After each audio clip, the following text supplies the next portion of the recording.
Hello everyone, my name is Charvi and today we will be talking about inflation and rising cost of living. Before starting, I have a question.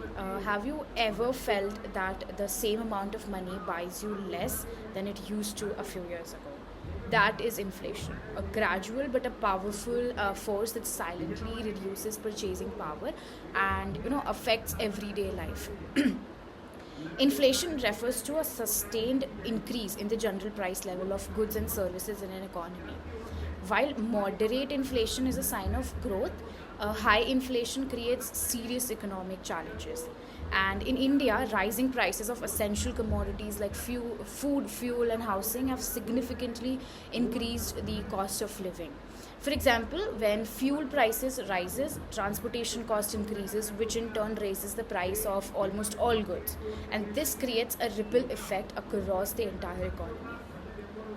The most direct impact of inflation is on purchasing power, obviously.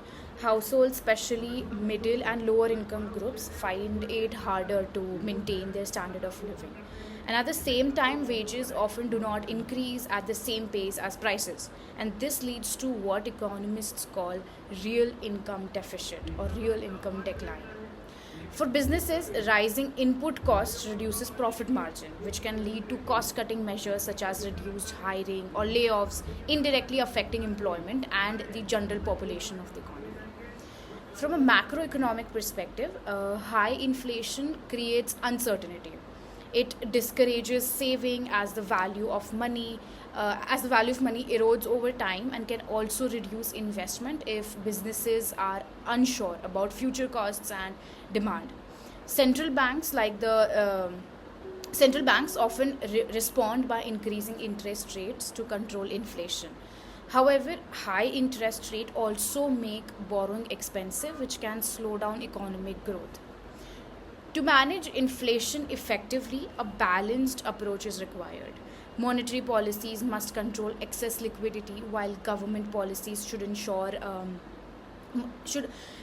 stable supply of essential goods for households, or in fact for anyone living in the economy.